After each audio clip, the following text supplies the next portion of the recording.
Bonjour et bienvenue, je suis Géraldine Massard, sophrologue, massothérapeute et maître Reiki. J'espère que vous allez bien et que vous prenez bien soin de vous et de ceux que vous aimez. Aujourd'hui, j'avais envie d'aborder le thème du deuil.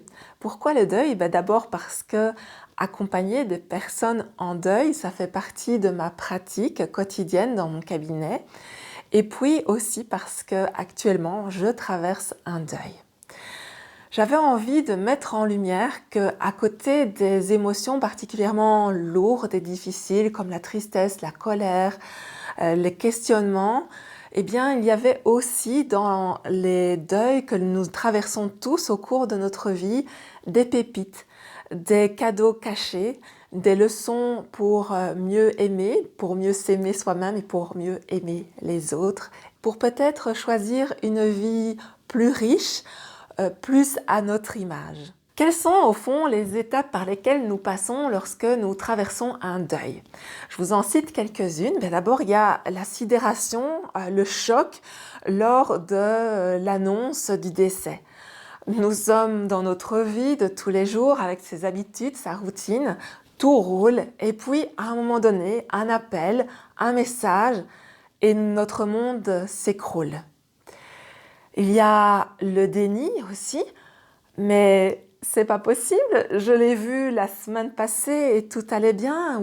Mais je comprends pas.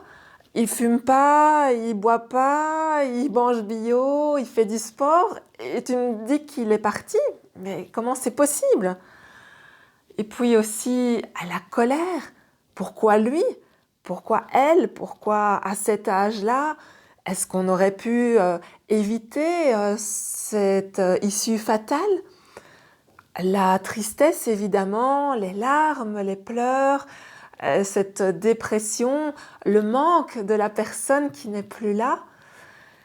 Et puis aussi toutes ces questions en lien avec la culpabilité et les regrets.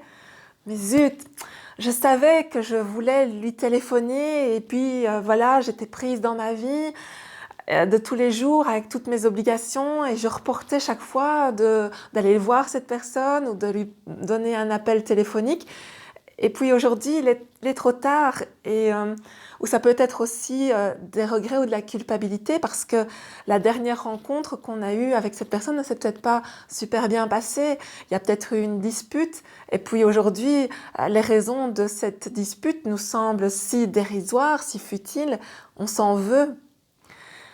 C'est tout un peu ces étapes-là par lesquelles on peut passer lorsque l'on traverse un deuil. Comment passer de l'ombre à la lumière lorsque l'on traverse un deuil? Faites-vous confiance, vous allez trouver un chemin. Ce chemin, il vous est propre, il est particulier, il est unique. Il est aussi unique au niveau de son rythme. Donc respectez-vous, il y a toujours un chemin, vous allez le trouver à votre rythme. Je voudrais juste vous partager mon vécu, un vécu par rapport à ce deuil que je traverse. À un moment donné de ce deuil, je me sentais très en colère et je sentais vraiment une fermeture de mon corps et de mon cœur qui se passait. Parce que je me disais, mais à quoi ça sert d'aimer les gens si c'est pour souffrir autant quand ils s'en vont? J'étais très en colère. Et puis il y a une autre partie de moi qui m'a dit, mais Géraldine, imagine, on te donne aujourd'hui une baguette magique pour faire en sorte de ne pas rencontrer Gaston afin que tu ne doives pas souffrir comme tu le fais aujourd'hui. Est-ce que tu prendrais cette baguette magique et est-ce que tu ferais le choix de ne pas le rencontrer? Bien évidemment, la réponse a été un cri du cœur, mais non, évidemment que non. Évidemment que je choisirais de refaire tout pareil, de le rencontrer, parce que même si je souffre énormément, là maintenant, il n'y a rien de comparable à cette souffrance que tout le bonheur et la joie et la gratitude que je trouve dans mon cœur, dans mes souvenirs par rapport à cette merveilleuse rencontre. Et là, j'ai pu contacter toute ma gratitude, j'ai pu rechercher tous les souvenirs positifs en mettant mes 5 sens en éveil. J'ai pu recontacter en visuel le regard de cette personne bienveillante sur moi. J'ai pu réentendre sa voix, les belles choses qu'il me disait. J'ai pu sentir à nouveau sa main dans mon dos lorsque on se penchait sur un problème à résoudre. J'ai pu aussi me souvenir de certains repas qu'on a partagés ensemble. Et tout ça, ça m'a remis dans une dynamique de vie et dans une dynamique positive et de gratitude par rapport au fait d'avoir rencontré cette personne et pour tout ce que nous avons pu partager. Un des défis extrêmement challengeants des deuils que nous traversons tous au cours de notre vie, c'est de nous pousser à nous poser, entre guillemets, les bonnes questions. Ça nous confronte à notre finitude et ça nous rappelle que la vie c'est court, qu'il y a une urgence à vivre la vie qu'on mérite, qu'on a rêvé. Si on s'en est trop éloigné, ça peut nous faire prendre certaines décisions un peu plus rapidement que d'habitude. Sommes-nous toujours avec le bon compagnon, la bonne compagne ?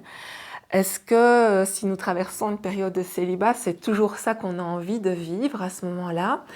Si nous avons des relations amicales ou familiales qui demandent des ajustements, ça va nous pousser peut-être à un peu accélérer le mouvement à ce niveau-là. Sommes-nous toujours dans le job qui nous convient ou bien avons-nous envie de reprendre des études, de chercher une autre place dans une autre société où on se sentira peut-être mieux, où on sera mieux challengé, plus en phase avec ce qu'on a envie d'exprimer de nous? Est-ce que si nous vivons dans un appartement, dans une maison, est-ce que c'est là qu'on a envie de vivre? Est-ce que c'est dans cette ville-là? Est-ce que c'est à la campagne, à la ville? Est-ce que c'est dans ce pays-là qu'on a envie de vivre? Bref, les deuils nous poussent à nous interroger sur notre vie et sur l'urgence de vivre la vie que nous méritons et que nous souhaitons. Finalement, la vie, ça pourrait être représenté par l'image d'un arbre avec ses racines, avec son tronc, avec ses branches, ses feuilles, ses bourgeons, ses fleurs, ses fruits. Et ce que les deuils nous invitent à nous poser comme question, c'est qu'est-ce qui aujourd'hui dans ma vie a besoin de mourir et qu'est-ce qui a besoin de vivre? Si on prend cette image de l'arbre, on pourrait se dire, mais voilà, dans mon arbre actuellement, je remarque qu'il y a une branche qui est en train de pourrir. Donc, je vais prendre la décision d'aller la scier, la couper, avant que ça ne contamine d'autres branches de mon arbre, ou même que ça puisse un jour faire carrément mourir mon arbre. Et puis aussi, si je remarque que sur mon arbre, il y a des bourgeons, qu'il y a des fleurs ou des fruits à cueillir, eh bien, je vais prendre soin de ces dons précieux de mon arbre. Je vais apporter de l'eau à mon arbre, de la chaleur, peut-être de l'engrais. Je vais chouchouter et porter attention à mon arbre parce qu'il porte aussi la vie en lui et ça a besoin aussi d'être honoré. Finalement, les deuils, c'est cet ensemble de moments extrêmement douloureux, sombres et de ces moments aussi lumineux, pleins de joie qui nous permettent peut-être à certains moments de nous rechoisir, de choisir la vie que nous souhaitons, que nous méritons chacun. Cette vidéo vous a plu, vous a touché, vous pensez qu'elle pourrait peut-être aider quelqu'un qui traverse un deuil en ce moment.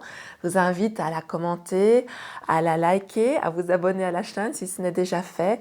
Et puis, bien, dans l'attente de nouvelles vidéos, je vous invite comme d'habitude à bien prendre soin de vous, de ceux que vous aimez et je vous dis à très bientôt.